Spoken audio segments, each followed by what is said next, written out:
मथुरा के राजा जो कंस था वो बहुत दुराचारी था।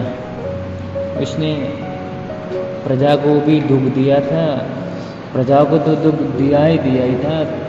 अपने पिता को भी कारागार में बंद कर दिया था और राज्य खुद संभालने लगा था। तो एक दिन की बात, कंस ने विचार किया अपनी बहन की शादी की उम्र हो गई, अब शादी का बहन करवा दिया जाए। तो कंस ने वर ढूंढा तो सोचने लगा, वर ढूंढने का क्या जरूरत, मेरा मित्र जो वसुदेव है उनके साथ मैं अपनी बहन की शादी कर दूंगा। तो कंस ने वसुदेव के साथ अपनी बहन की शादी कर दी।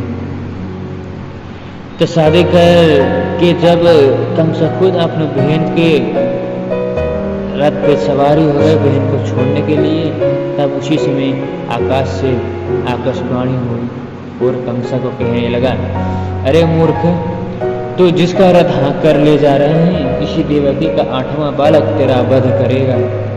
यह सुनते ही कंस बहुत भयभीत हो गया और तलवार निकालकर देवकी को मारने के लिए आगे बढ़ गया।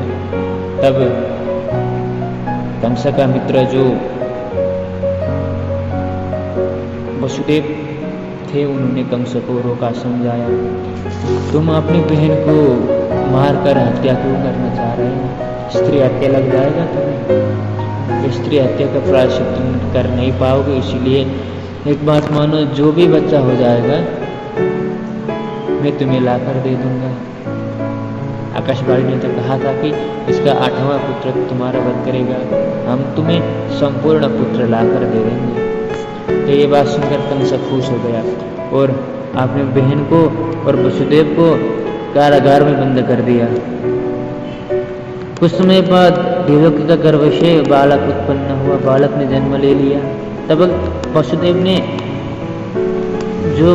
कहा था उनके अनुसार वसुदेव ने वो बच्चा लेकर जाके कंस को दे दिया। जब कंस ने देखा छोटा बालक, ये मेरा क्या कर पाएगा, मेरा पतो देवकी और वसुदेव का 8वां गर्भ से होने वाला, यह तो प्रथम गर्भ है। तो कंस ने उसको जाने दिया, वसुदेव को ही फिर दे दिया।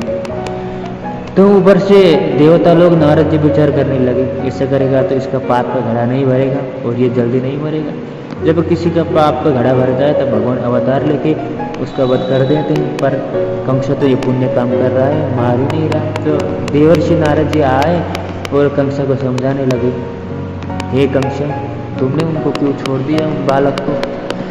तो कंस ने कहा, मेरा पत्तो इनका 8वां गर्भ से होने वाला, ये तो प्रथम गर्भ है, ये मेरा क्या बिगड़ पाएगा। तो उसी समय नारद जी ने भूमि पे एक 8 रेखा खींची और बताया, है कंस, बताओ इनमें से 8वां कौन सा है? तो कंस ने देखा आगे वाला। तो नारद जी ने कहा, अरे ये भगवान है, वो जो भी कर सकती है, तुम आगे से बता रहे हो, पीछे से भी तो एक हो सकती है, दूध से भी तो एक हो सकती है, एक जगह से भी हो सकती है, इसीलिए तुम समझो। इतना कहकर नारद जी वहां से चल पड़े। तो कंस सोचने लगा, 8वां गर्भ बोल रहे थे, पर यही तो 8वां गर्भ नहीं है, भगवान का तो कोई विश्वास नहीं, वो तो छल करते, कपट करते। तो तुरंत फिर उस बालक को बुलाया, उस बालक को नाम भी रख दिया था कीर्तिमान। तो लाकर वसुदेव ने दे दिया कंस को। कंस को देने के बाद कंस ने फिर उस बालक को पटक कर मार दिया। कंस बहुत दुराचारी था। उग्रसेन की भी उसने ऐसी ही दशा की और स्वयं बिना किसी के अभिषेक किए ही राजा बनकर सुरसेन आदि देश का पालन करने लगा था।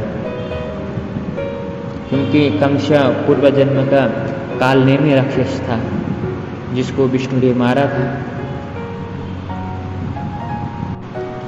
कंस ने विचार किया, इनके 8वां गर्भ से यदि वो बालक नहीं जन्मा तो इनका वंश यदु वंश से कोई न कोई जन्म लेगा तो फिर हमें वध कर सकता है। इसी कारण कंस डर के जितने भी यदु वंश में जन्म लेने वाले बालक थे उन सबको मारने के लिए उनने बड़े बड़े राक्षस को भेजा।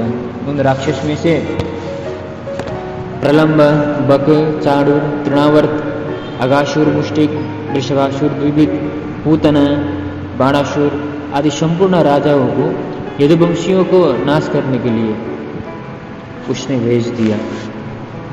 बेचारे यदुवंशी पीड़ित होकर पूर्व पांचाल आदि देशों में इधर इधर जा छिपने लगे। कुछ उसी के हामे हाँ मिलाते उसकी सेवा और शुश्रूषा करने लगे। कंस ने देवकी के जब 6 पुत्र मार डाले, तब 7वें गर्भ द्वारा शेषाजी अवतीर्ण हुए। भगवान ने अपनी योग माया को आज्ञा दी कि तुम इस गर्भ को यहाँ से निकालकर रोहिणी के उदर में स्थापित करो और स्वयं नंद पत्नी यशोदा के गर्भ से जाकर कन्या रूप से प्रकट हो जाओ। अनंतर अपने पूर्ण रूप से देवकी का पुत्र हो जाऊंगा। संसार में मनुष्य तुम्हारा दुर्गा, भद्रकाली आदि विभिन्न नाम से स्मरण करेंगे, तुम्हारी पूजा स्तुति करेंगे। योगमाया ने भी भगवान की आज्ञा मानकर वहां गर्भ खींचकर रोहिणी को कोख में रख दिया। उस समय लोगों में ऐसा भान हुआ कि दुष्ट कंस ने ही यह गर्भ गिरवा दिया है। बाद में अष्टम पुत्र के रूप में स्वयं भगवान देवकी के गर्भ में आ गए। उनके आने पर संपूर्ण कारागार अलौकिक तेज से प्रकाशित हो उठा, जिससे कंस भी समझ गया कि मेरा नाश करने वाला हरि निश्चय ही यश गर्भ में आ गए हैं। उसे इच्छा तो हुई कि देवकी को मार डालूं, किंतु गर्भिणी को मारने पर लोग क्या कहेंगे? सभी कोसेंगे, लोक में बड़ा अपवाद होगा, आयु चूम हो जाएगी और सारी शक्ति धूल में मिल जाएगी। ऐसे ही अनेक चिंताएं इस कार्य से वितरित कर देती थी। अंत में उसने यह निश्चय किया कि अष्टम गर्भ के जन्म की प्रतीक्षा करना ही उचित है, मारना ठीक नहीं। ऐसे ही नाना प्रकार के विचारों से वह चलते फिरते, खाते पीते, बैठते सोते हर समय भय से सर्वत्र भगवान को ही देखता था। इधर ब्रह्मा आदि देवता गुप्त रूप से कारागार में आकर गर्भस्थ भगवान की इस प्रकार स्तुति करने लगे और संपूर्ण देवता भगवान की स्तुति में कहने लगे, हे भगवान, आपका सत्य संकल्प है, आपकी प्राप्ति का साधन भी सत्य है, आप तीनों काल में सत्य हैं, पंचभूतों के कारण एवं उनके रचित पांचभौतिक शरीर में भी निवास करते हैं। विभिन्न प्रकार के श्लोकों से भगवान गर्भाशय के अंदर जो भगवान थे, विष्णु भगवान जो कृष्ण अवतार में आने वाले थे, उनका स्तुति करने लगे।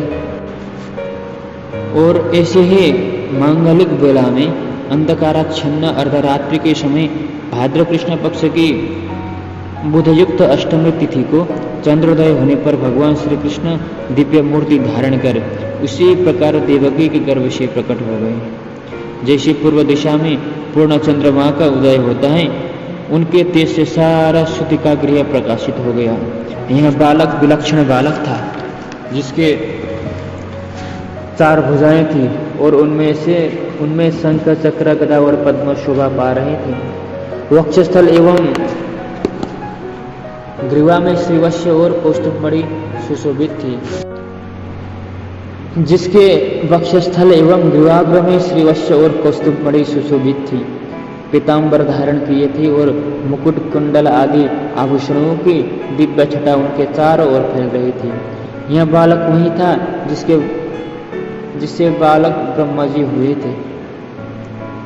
बालक को ब्रह्मा अस्यति यो ब्राह्मण विदधाति पूर्वम, अथवा जिसके रोम विरोम में कोटि कोटि ब्रह्मांड निवास करते हैं, वैसे अद्भुत बालक आज प्रसूता गृह में 4 भुजाओं लेकर प्रकाशित प्राकट्य हो गए।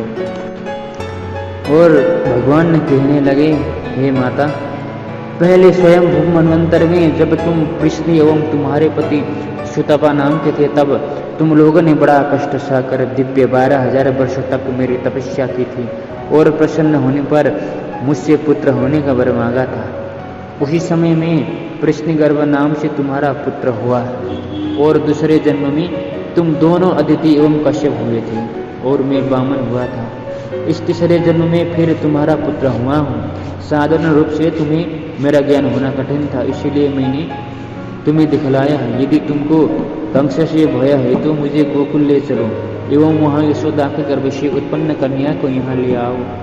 यहाँ कर भगवान दोनों को दिखते दिखते साधारण बालक बन देवकी की गोद में आ गए और मंद मंद मुस्काते हुए दूध पीने लगे। जब शंख, चक्र, गदा, पद्म लेके भगवान प्राकट्य हो गए तो वसुदेव प्रणाम करने लगे और स्तुति करने लगे। पर देवकी बोलने लगी, हे प्रभु, मैंने तो आपको ईश्वर के रूप में नहीं चाहा था, मैंने तो आपको छोटे बालक के रूप में चाहा था, मेरे गर्भ से उत्पन्न होने के लिए बोला था। पर आप तो भगवान होकर शंख चक्र गदा पद्म लेकर आ गए।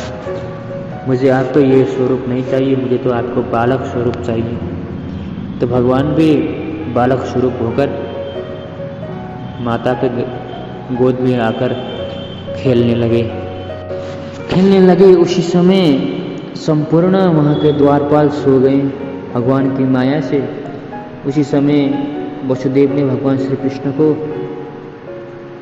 अपने सिर में बिठाकर यमुना जी पार करके गोकुल में ले गए और वहाँ यशोदा के गर्भ से जो उत्पन्न हुई बालिका थी, उस बालिका को ले आए और श्री कृष्ण को उस बालक को वहीं पे छोड़ दिया।